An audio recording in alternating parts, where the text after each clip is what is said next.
Hello, everyone. A couple of things.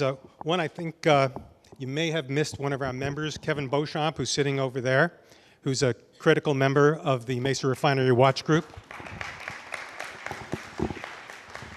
Number two, other than this being an important day for us, this group, and for everybody here, today's a special day for some other reason. Anybody know why? Veterans Day. Raise your hand if you're a veteran. All the veterans stand up. Stand up. Stand up.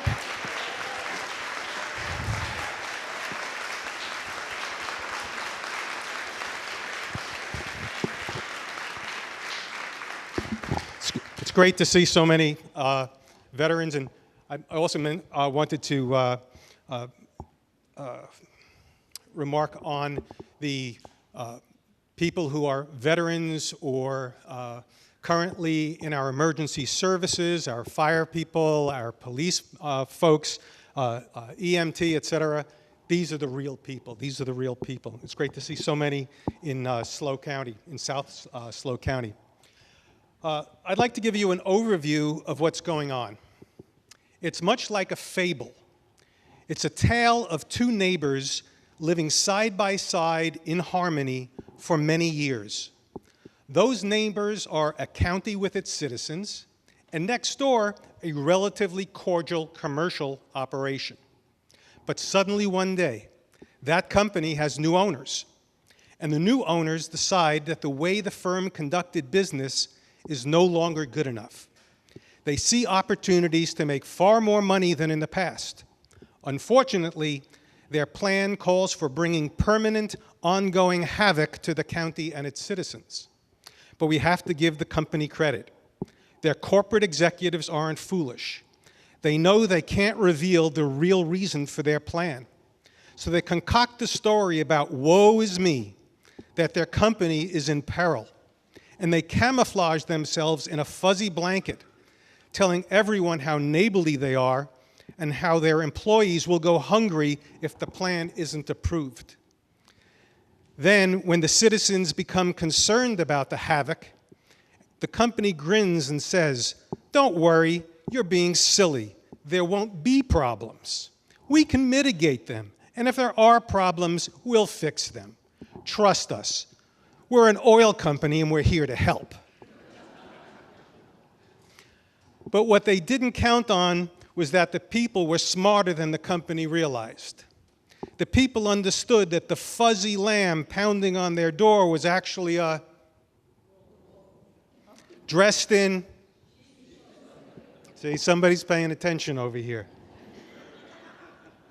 And this wolf had nothing but his own selfish interests in mind. The people figured out the evil consequences of opening their door, and they declared, "We see through your disguise, and we're not buying it. Not one drop, not one barrel, not one tank car, not one train load." Unfortunately, my friends, this is no fairy tale. More specifically, for 50 years, the Nipomo refinery has received its crude by pipeline, not by rail. But last year, Phillips claimed, quote, "Oil production in California has diminished. Our sources for crude have declined," end quote. And for their refinery to stay open, they now need to deliver crude from elsewhere by train. They also implied heavily that if permission wasn't granted, most or all of their employees would be fired. They call their plan a warm, cuddly spur.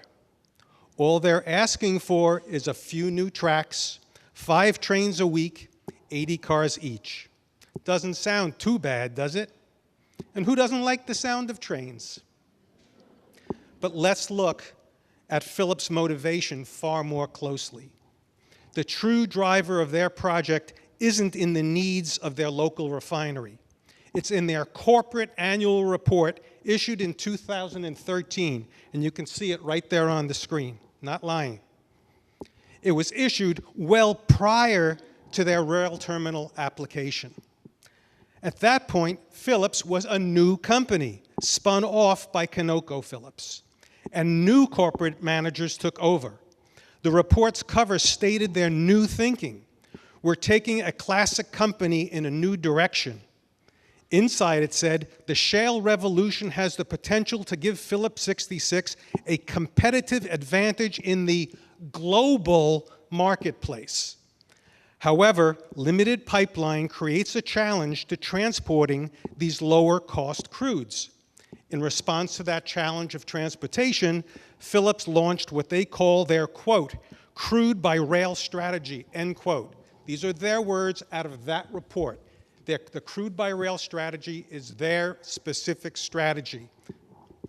This tells us Phillips has a major opportunity to generate larger profits from lower cost crude, and it has to happen via crude by rail. It also tells us their motivation is not to provide the U.S. with, quote, energy independence, end quote. Rather, they want to take advantage of the export market. Don't let them tell you it's energy independence. They put it in their annual report. The firm also indicated the types of crude they want to profit from. One was called heavy crude from Canada, quote, from their annual report. This almost certainly means tar sands, the dirtiest form of crude. So Phillips' claim of running out of California crude to deliver by pipeline and their threat of firing employees is a red herring. It's meant to make us feel sorry for them. It's meant to distract us from their corporate-driven motivation sculpted by their new executives in Texas. Honestly, we have nothing against higher profits, except when it costs us our way of life. Now, let's briefly look at the actual scope and impact should the rail terminal be approved. Each year, 260 trains, each a mile and a half long, you saw it up on the screen just before, a mile and a half long, would traverse SLO County to unload their crude on the Napomo Mesa. The same trains would then depart. That's 520 total mile and a half long trains. So we'd be seeing and hearing endless oil tankers every day, often multiple trains per day. Phillips is trying to excuse it away by saying, there are already oil trains passing through our county. They told me that at their open house. But as John Anderson, Big John Anderson, who's sitting on the end over there, has said, quote, that's like telling you there are already a few rattlesnakes in your living room, so you won't mind if we put 520 more in your bedroom. Yes, we do mind if they do that. Phillips would bring in 20,800 tank cars each year. That's 500 million with a B gallons of crude, 562 million gallons each year, barreling through SLO County forever. Forever. It's just not for the first year, it's forever.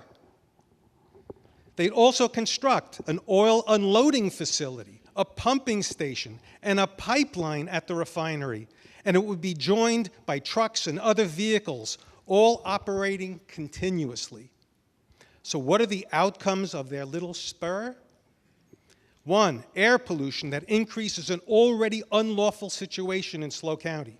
Two, additional noise throughout the county. Three, additional light pollution. Four, the visual pollution of 520 mile-and-a-half long trains dragging endlessly through the county. 5, the potential for derailments, oil spills, fires, and explosions throughout the county. 6, the potential to damage the reputation, the sterling reputation of SLO County. 7, and finally, the potential to damage the economic well-being of small businesses and homeowners. What Phillips proposes represents an entirely new business model, a dramatic transformation in the way they operate. At issue is the new intensity and invasiveness of their operations. Make no mistake, this is not the same old ConocoPhillips that we know. We're not dealing with the same old guys. They've changed. They're not the same good old boys.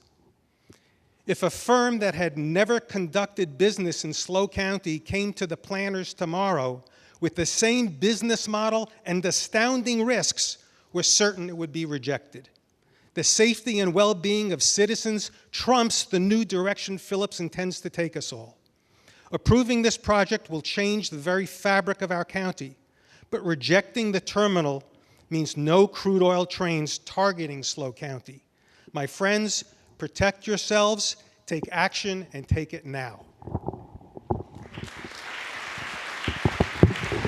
Thank you.